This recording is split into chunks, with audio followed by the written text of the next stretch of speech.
días, hermanos y hermanas, y pedimos que toda la gloria y toda la honra sea para nuestro Señor Jesucristo.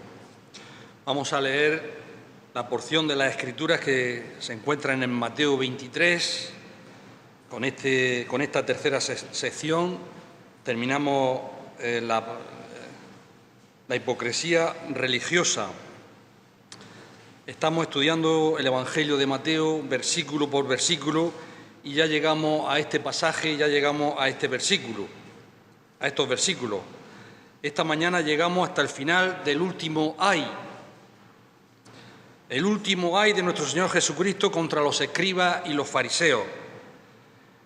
Y lo más puntilloso, el más cortante, el más fuerte de todos los 6, de los 8, este es el más fuerte. Nuestro Señor Jesucristo le había llamado a los escribas y a los fariseos ciegos, le había llamado insensatos, le había llamado necios. Pero aquí en este pasaje que vamos a estudiar, comenzando con el versículo 29, Él les llama camada de víboras. Imaginaos qué clase de personas, qué clase de líderes eran los escribas y los fariseos. Camada de víboras. Lo he cogido de la versión que estamos nosotros en el seminario, la Biblia de las Américas. Él le dice, aquí no dice generación aquí dice generación de víboras, y en el otro dice camada de víboras. Es más, les dice, ¿cómo escaparéis de la condenación del infierno? ¿Cómo escaparéis? ¿Por qué, me preguntaba yo, por qué estaba el Señor Jesucristo tan enojado? ¿De verdad merecían los escribas y los fariseos tales descripciones? Serpientes, camada de víboras, ¿de verdad merecían este ay? Claro que sí, se lo merecían. Por lo que hemos visto anteriormente en los estudios anteriores, que lo merecían, y lo que vamos a ver en este estudio. Estaban cometiendo la hipocresía más grande de todo el mundo. En días de la Pascua, cuando todo Jerusalén iba a celebrar la Pascua, habían limpiado, como decíamos, y adornado los sepulcros de los profetas, cuando en su paso hacia Jerusalén. Y los profetas y justos. Y en menos de 48 horas, ellos arrestarían al profeta de profetas. Y en menos de 72 horas, ellos crucificarían a nuestro Señor Jesucristo. Fijaos. Pero no nos adelantemos, esto lo vamos a ver en el capítulo siguiente. Vamos por partes. Vamos a estudiar este pasaje y vamos a ver en él 3 puntos principales que me gustaría que me diera tiempo y concluir el capítulo 23. Los 3 puntos principales, yo veo aquí una proclamación de condenación, en segundo lugar una proclamación profética y en tercer lugar vemos una proclamación de compasión. Esto es lo que vamos a estudiar en esta mañana y desearía que prestáramos atención porque es un poco engorroso lo que voy a decir. Es historia. Nos dice el versículo 29. ¡Ay de vosotros, escribas y fariseos, hipócritas, porque edificáis los sepulcros de los profetas y adornáis los monumentos de los justos! Y decís, si hubiéramos vivido en los días de nuestros padres, no hubiéramos sido sus cómplices en la sangre de los profetas. Así que dais testimonio contra vosotros mismos de que sois hijos de aquellos que mataron a los profetas. Vosotros también llenad la medida de vuestros padres. Vamos a ir estudiando poco a poco esto. Si vamos a los cementerios, vemos algunos panteones que son lujosos, parecen chalés. Y así hacían los judíos, como vemos en el versículo 29. Es lo que está hablando nuestro Señor Jesucristo. Ahora, edificar los monumentos en memoria de nuestros muertos, de los difuntos en sí, pues no está mal. En el libro de los Hechos vemos cómo los judíos reconocían dónde estaba el sepulcro del rey David. y debía estar muy adornado, supongo yo. Pero el Señor lo que señala aquí fue la hipocresía, la gran hipocresía de ellos. Nos dice el versículo 30. Es decir, reconocían, estos escribas y fariseos reconocían, confesaban que eran hijos de asesinos. Ellos los reconocían. Hijos de aquellos que habían matado a los profetas, si tiramos para atrás, y a los justos. Hijos de aquellos que mataron a Isaías, que mataron a Zacarías, como vemos, vamos a seguir leyendo. Y en su orgullo, que no era otra cosa que más que orgullo, eran muy orgullosos, se creían más justos y más santos que nadie, más santos que sus propios padres, estos fariseos en la época del Señor Jesucristo. Yo creo que llevarían un cartel aquí diciendo: no te me acerques, que yo soy más santo que tú.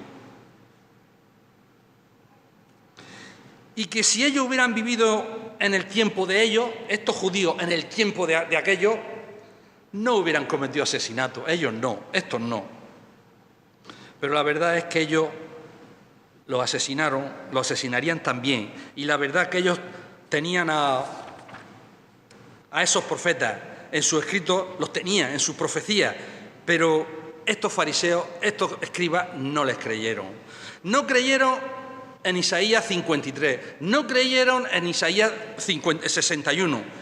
Se puede decir que ellos mismos se volverían asesinos y volverían a enterrar al no escuchar el mensaje de ellos sobre Cristo. Al no escuchar se volvieron. Ellos decían que eran hijos de los que habían matado a los profetas. Sí, reconocemos que somos hijos de los que han matado a los profetas. Al decir eso, que eran hijos de los que habían matado a los justos, estaban condenándose, leyendo el pasaje atentamente, condenándose a sí mismos. Nos dice el Señor, ¿por qué se estaban condenando a sí mismos? Porque de tal palo, tal astilla. De tal palo, tal astilla. Y esto me podría extender mucho, pero no quiero. Bueno, me vienen a la mente cosas. Un tigre engendra a un tigre. Ellos, esos judíos, llevaban en sus venas sangre de asesinos. Su corazón latía con odio hacia el Señor Jesucristo. Con homicidio. Eran sicarios, hijos de sicarios. Fijaos, el Señor Jesucristo en este último ay.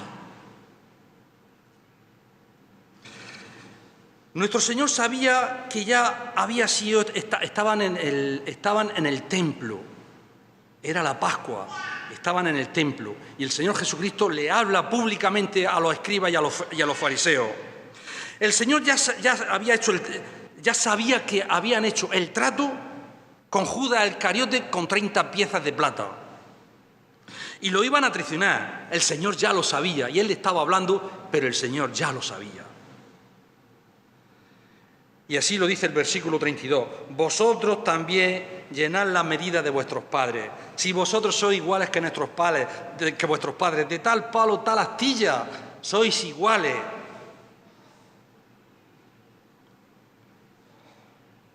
Y aquí le estaba diciendo, ¿recordáis cuando le dice a Judas el Señor Jesús, lo que vas a hacer, hazlo pronto? Es como Él le estaba diciendo ahora mismo, lo que vais a hacer, hacedlo pronto. Eso sucedió en un par de días y llenaron el tope, la medida de sus padres. Ellos lo mataron. Ellos mataron al profeta de profetas y ellos fueron cómplices de los sacerdotes al derramar la preciosa sangre de Cristo ahí en el Calvario. Qué hipocresía, ¿verdad? Qué hipocresía. Hipócritas a lo máximo. Ellos habían llegado a ser antes, hablándole a Él y de la manera, cuando estaban ahí en el templo, de la manera más atenta, nos dice en el capítulo 22, Maestro, y podemos imaginar el tono atento de estos fariseos, amables, atentos, Maestro, sabemos que eres amante de la verdad y que enseñas el camino de Dios, pero por dentro estos fariseos estaban llenos de odio, de muerte. Ellos mismos darían esas monedas de plata para traicionar. Con razón nuestro Señor Jesucristo les dice en el versículo 33, serpiente, generación, camada de víboras, ¿cómo escaparéis de la condenación del infierno?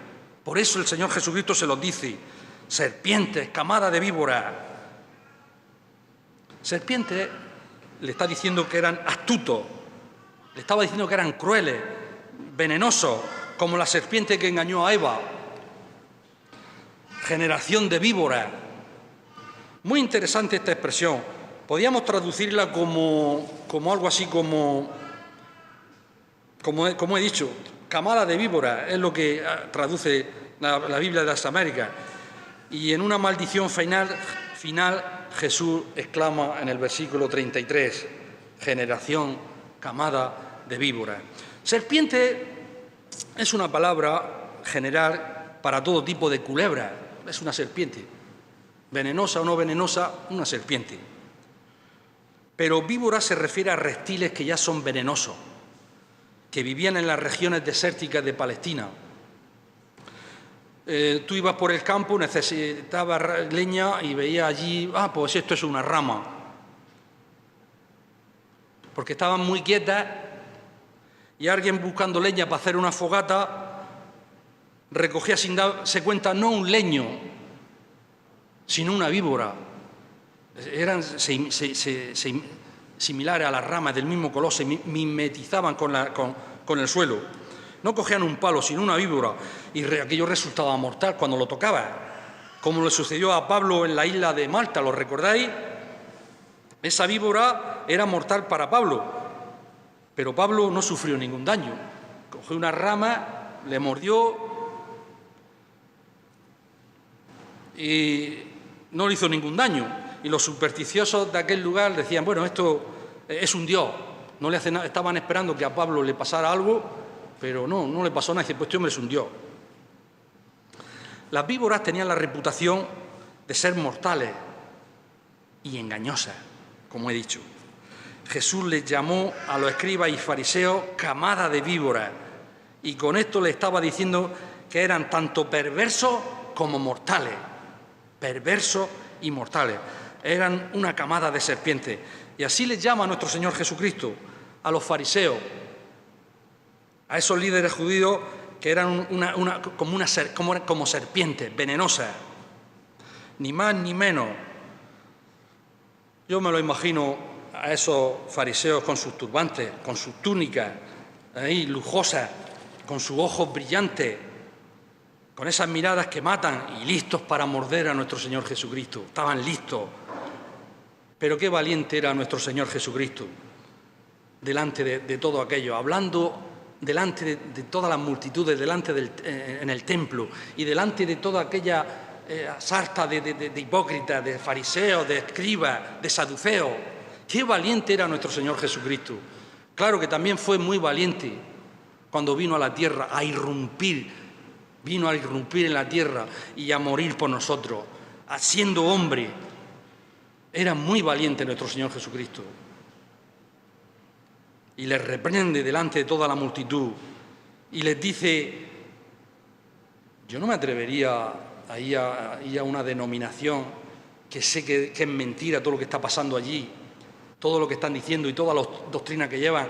Yo no me atrevería a decirle, camada de víboras. Yo no me atrevería. ¿O cómo escaparéis de la condenación del infierno? Yo no me atrevería a hacer eso. Pero nuestro Señor Jesucristo era un valiente. En otras palabras, fijaos lo que les decía, vosotros asesinos, hipócritas, serpientes, que no creéis en lo escrito de mí, no lo creéis. Lo que escribieron los profetas de mí, no lo creéis. Vosotros asesinos, serpientes venenosas, no creéis en mí como el Mesías anunciado. Sé que me vais a matar. Sé que me vais a crucificar, lo sé. Vosotros no tenéis manera, por eso les dice eso, vosotros no tenéis manera de escapar de la condenación del infierno eterno. Infierno se deriva de un nombre del valle de Jerusalén, donde continuamente se arrojaba a ese valle se arrojaba, no sé si el valle de Hinnom, no me atrevo a decirlo porque no lo recuerdo, se tiraba toda la basura de Israel. Pero también los agricultores tiraban todos los desperdicios del campo, quemaban rastrojos secos en el campo con el fin de preparar la tierra, limpiaban y luego preparaban, y a veces habían víboras entre la maleza y se quemaban y eran consumidas por el fuego. Por eso el Señor Jesucristo ve aquello y dice: vais a arder, escribas y fariseos. Y ahora os voy a decir lo que hacían. Es que era grave lo que hacían. Estos líderes religiosos eran culpables de mantener, fijaos bien, eran culpables de mantener al pueblo fuera del reino de Dios, culpables de trastornar a las personas y de pervertir la verdad de Dios. Eran tremendos estos fariseos y escribas. Con razón alguien actualmente dice: este es un fariseo. Pues ya le está diciendo bastante. Eran capaces de pervertir la verdad de Dios, eran culpables de invertir las prioridades divinas. Ellos estaban por encima de la palabra de Dios. Culpables de contaminar a la población espiritualmente a todos los que tocaban. Culpables de fingirse ser justos. Eran tremendos. Mientras eran malvados y no justos, y lo peor de todo, culpables de prepararse para ejecutar al propio Hijo de Dios. Qué fuerte es todo esto, ¿verdad? Pero con qué compasión el Señor Jesucristo proclama el perdón en el versículo 37, si nos da tiempo lo vamos a hacer. Porque Él no quiere que nadie perezca, sino que todos procedan al arrepentimiento.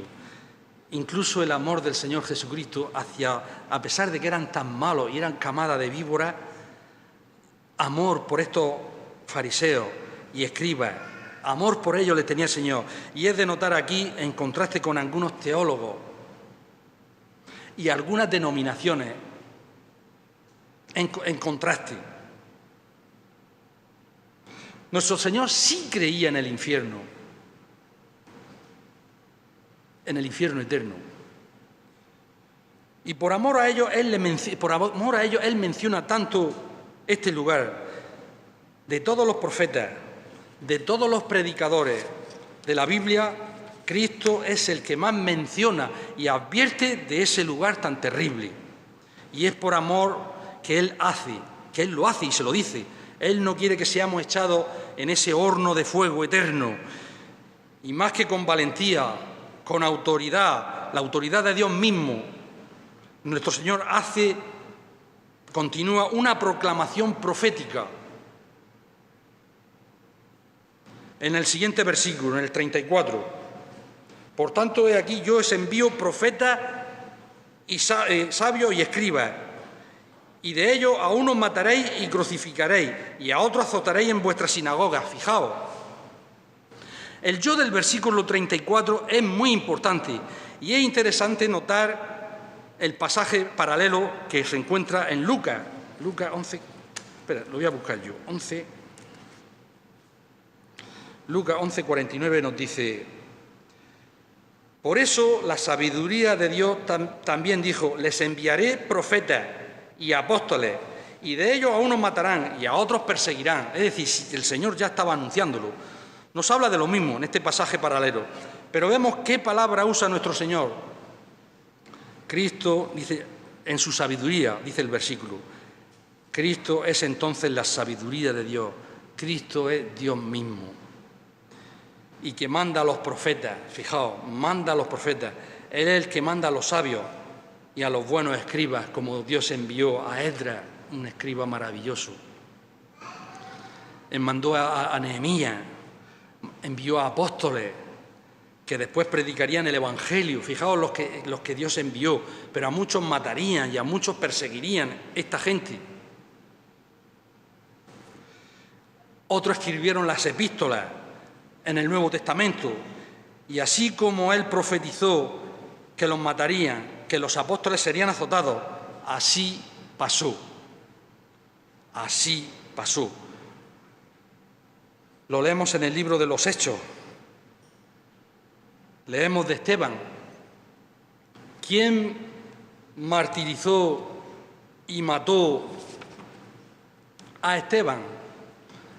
Así, gracias.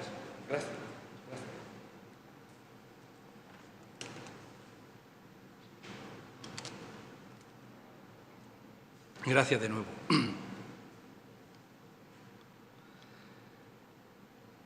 Ellos fueron los que mataron y apedrearon a Esteban, y Saulo de Tarso consentía en su muerte. A pedradas. Ellos azotaron a Pedro. Estos judíos, estos fariseos, alentaban al pueblo a que hicieran eso. Y a Juan. A Juan también, un fariseo de nombre Saulo de Tarso, fue el que persiguió a los cristianos de ciudad en ciudad. Estos fariseos, era fariseo Saulo de Tarso, fue el que persiguió a los cristianos.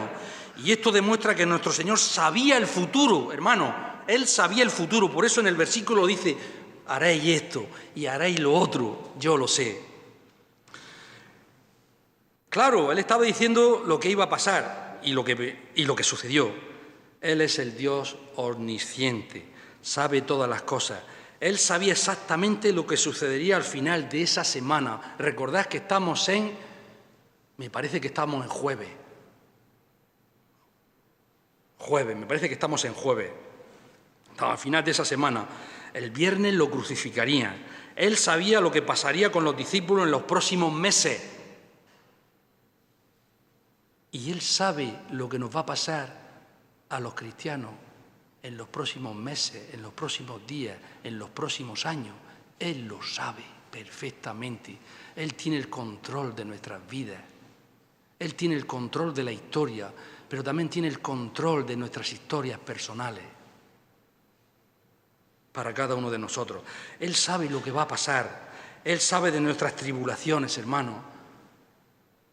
Él sabe de nuestras tribulaciones, Él sabe de nuestros problemas, Él sabe de nuestras tristezas, que a veces no son pocas cuando miramos el horizonte en diferentes áreas de nuestra vida. Él sabe de nuestras tristezas, de nuestras congojas. Pero hay una cosa buena, que todo esto Él lo guía para la extensión de su reino. En mi caso, cuando más triste me siento, por las circunstancias de la vida, por cosas,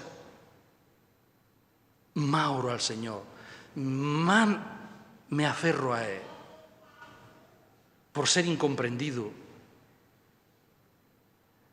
Pero esto sirve para la extensión, todas estas cosas que nos ocurren para la extensión de su reino.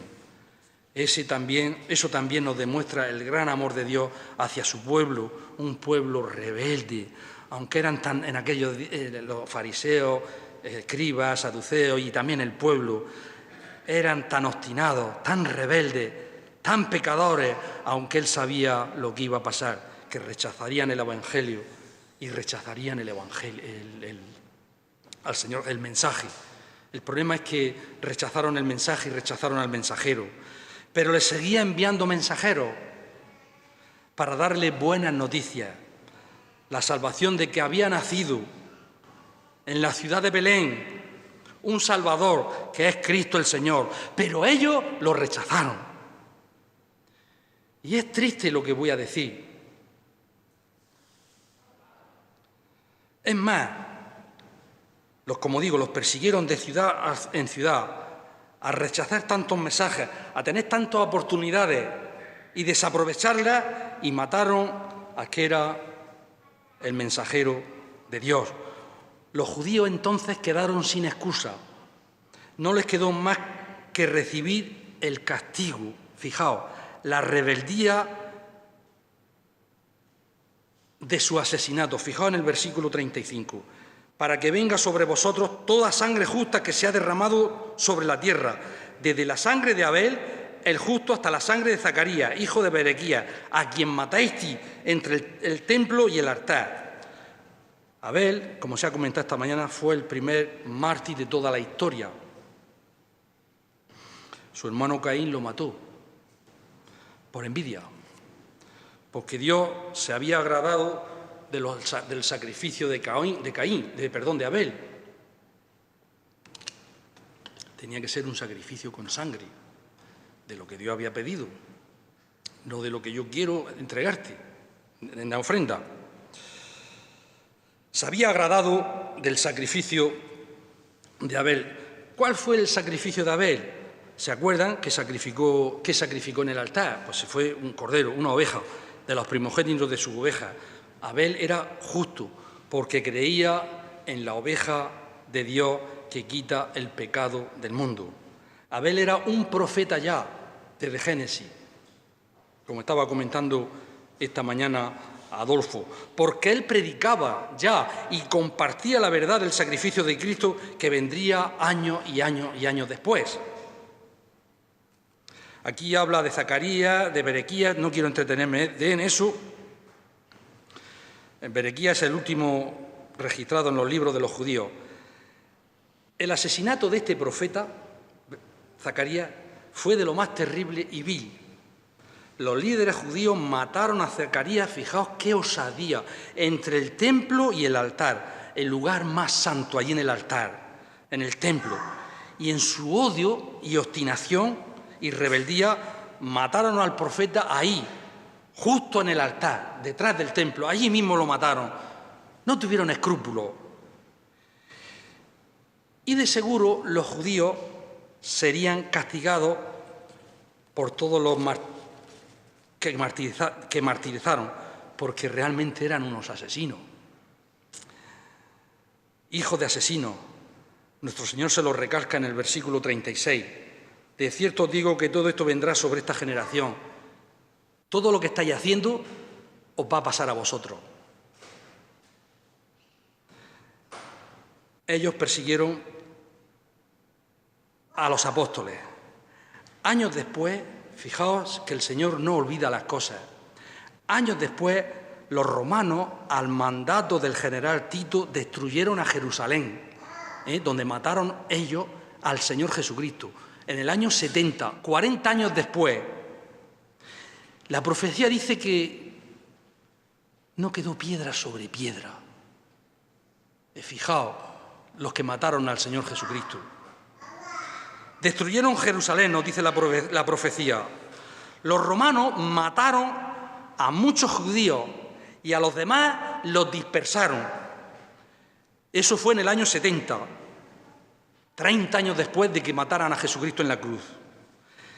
No quiero contar lo que es la historia desde entonces hasta el siglo XIX, porque sería muy largo de contar y no. Pero voy a contar que siglos después Hitler exterminó a 6 millones de judíos. Pensar eso. Tanto en Alemania como en las áreas ocupadas por los nazis. Durante 2000 años los judíos han soportado persecución tras persecución, siendo difamados, fijaos por lo que hicieron un día, siendo difamados, acusados falsamente, tratados injustamente. Además se le negó a los judíos la dignidad. A todo el pueblo judío en el mundo se les negó la dignidad. Se les negó el empleo. Se les negó la educación. Los judíos han sido expulsados de un país a otro país. Los judíos, si recordáis, jóvenes, vosotros que habéis estudiado la historia de España, ¿los españoles creéis que trataron bien al pueblo judío cuando vino a España? ¿Pensáis que los trataron bien, los reyes católicos? No los trataron bien. Aquellos que huyeron y vinieron a España porque se esparcieron por todo el mundo entero por el hecho de ser judíos. Los judíos tuvieron un escaso refugio en España. Y los peores perseguidores fueron los reyes católicos, Isabel y Fernando. Fijaos qué acontecimiento, lo que ocurrió. Hay un hilo de sangre en el pueblo judío por aquello que hicieron. Cuando vemos los documentales de los judíos en Rusia, en Alemania, en Polonia, los judíos de la Segunda Guerra Mundial, acordémonos de las palabras de nuestro Señor Jesucristo. Y aquí está: de cierto os digo que todo esto vendrá sobre esta generación. Esto vendrá. Y vino. Porque aquí está la raíz, aquí está la verdad, y la razón de todo esto que ha ocurrido al pueblo judío está aquí. Ahora, nuestro Señor, hablando aquí con mucha compasión, aquí ya habla con mucha compasión lo que voy a decir. Son las últimas palabras de nuestro Señor Jesucristo a los judíos, que ya saldría del templo, ya no les predicaría más al pueblo judío públicamente. Él va a salir del templo para ya nunca más volver. Como nos habla en el capítulo 24, que ya se va calentando los motores en Mateo. Fijaos lo que dice. Sale y allí mismo en el templo se los dice: Jerusalén, Jerusalén, que matas a los profetas y apedreas a los que te son enviados. ¿Cuántas veces quise juntar a tus hijos como la gallina junta sus polluelos debajo de sus alas? Pero no quisiste. He aquí vuestra casa os es dejada desierta, porque os digo que desde ahora no me veréis, hasta que digáis: bendito el que viene en el nombre del Señor. Lucas nos informa que unos días antes había llegado a Jerusalén, y al verla de lejos dice que el Señor Jesucristo lloró sobre ella. Esta es una emoción, es una repetición. Cuando dice Jerusalén, Jerusalén, es como si dijera: oh Jerusalén. Es como si os recordáis las palabras del rey David: oh hijo mío, Absalón, oh hijo mío, Absalón. Esa tristeza desde lo más profundo del alma que sale del Señor Jesucristo son palabras de mucha tristeza, de compasión por esa ciudad asesina, Jerusalén. Por supuesto, no está hablando, cuando dice oh Jerusalén, no está hablando de los edificios, de las casas, está hablando de la gente. Jerusalén como la capital del reino de Israel. Ellos fueron los que mataron a los profetas enviados de Dios. Ellos fueron los que le crucificaron en esa semana. Esa ilustración de nuestro Señor tan preciosa. Imaginaos a un lobo feroz que entra en un gallinero y la gallina madre juntando a sus pollitos debajo de las alas para protegerlos con su vida. O imaginaos un día de tormenta, de muchos rayos, y empieza a llover y hace mucho frío, y la gallina madre junta sus polluelos debajo de sus alas para protegerlos. Eso es lo que hizo nuestro Señor Jesucristo, que es lo que quería hacer con este pueblo. Pero ellos no quisieron. No quisieron recibir al Señor Jesucristo. A los suyos vino y los suyos no le recibieron. Es muy triste también si tenemos hijos, si tenemos familiares, si tenemos hermanos. Les hablamos del Evangelio, les explicamos la verdad y no les reciben. De verdad que es muy, muy triste. David se regocijó. Cuán precioso, oh Dios, es tu misericordia. Muchas veces y en muchas formas Jesús, nuestro Señor Jesucristo, les había hecho invitaciones, como por ejemplo, lo vais a recordar todos: venid a mí, todos los que estéis trabajados y cargados, y yo os haré descansar. No quisieron recibir el Evangelio. No quisieron recibir la protección y la salvación del Señor Jesucristo. Y en último término, no fueron salvos. No porque nuestro Señor no quería salvarlos a esos judíos y a esos fariseos y escribas, sino porque ellos no quisieron recibir el Evangelio. El Evangelio, hermanos, no es por las obras. El Evangelio se recibe por la fe. Uno es salvo por la fe, no son por las obras. Él vino en luz, Él vino en paz, Él vino en amor y les ofreció el reino que Dios había prometido. Por mucho tiempo eso se lo había prometido, pero ellos lo rechazaron. Rechazaron al Señor Jesucristo y perdieron el reino. En lugar de heredar bendición que Dios le había brindado por la fe a su pueblo, heredaron el juicio que Dios le había prometido por la incredulidad que ellos tenían. Fijaos, en esta iglesia, lo digo con orgullo, tenemos la teología correcta, lo digo con orgullo. Nadie, absolutamente nadie, va a poder decir al final, en el día del juicio, nadie va a poder decir: Dios, tú no quisiste salvarme. Ningún hijo tuyo, ningún hermano tuyo que haya venido a la iglesia, ningún padre tuyo, ninguna hermana tuya o mía, en este caso mía. Es tu culpa que yo vaya al infierno. Por supuesto que nadie lo va a poder decir. Dios no quiere la muerte del impío. Dios no quiere que nadie perezca, sino que todos procedamos al arrepentimiento. Nadie va a poder decir: Dios, tú no me quisiste salvar. La cruz del Señor Jesucristo les va a callar a todos. El Señor no le queda más que ratificar, poner su sello de aprobación a la profecía, que nos dice el versículo 38. He aquí, vuestra casa os será dejada desierta. Es decir, Jerusalén, el templo y todas las casas serán dejadas desiertas. En el templo no quedará piedra sobre piedra, todo sería derribado. Pero eso no fue lo peor. Lo peor fue que Él ya no les predicaría. Si a alguien de los que nosotros tenemos, familiares, amigos que han venido a nuestra iglesia, si se van, ya no queda nada.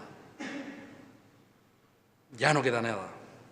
Lo más triste es que Él ya no le predicaría a todo ese pueblo. Nuestro Señor ya no estaría con ellos. Cuando el Señor Jesucristo resucitó, no se le apareció al pueblo incrédulo. Se le apareció a unos cristianos escogidos, como nos lo dice en Hechos. Los judíos todavía no quieren saber nada del Evangelio, todavía no quieren acurrucarse bajo las alas de nuestro Señor Jesucristo. Ellos no lo verán hasta que digan en su segunda venida: bendito el que viene en el nombre del Señor.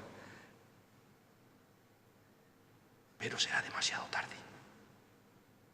Como aquellas personas que vienen a nuestra iglesia: ya te escucharé en otro momento, predicador. Será demasiado tarde. Cuando venga a decir bendito el que viene en el nombre del Señor, ya es demasiado tarde. Es triste, ¿verdad? Pues no puedo predicar otra cosa, hermano. Quisiera predicar palabras más. Me gusta predicar sobre el amor, sobre la consolación y todas estas cosas, pero toca este versículo que es tan duro y tengo que predicarlo. Aquí no hay ningún fariseo, no hay ninguna persona judía. Pero ¿cómo podemos, 2 minutos, cómo podemos aplicar esto a nuestras vidas?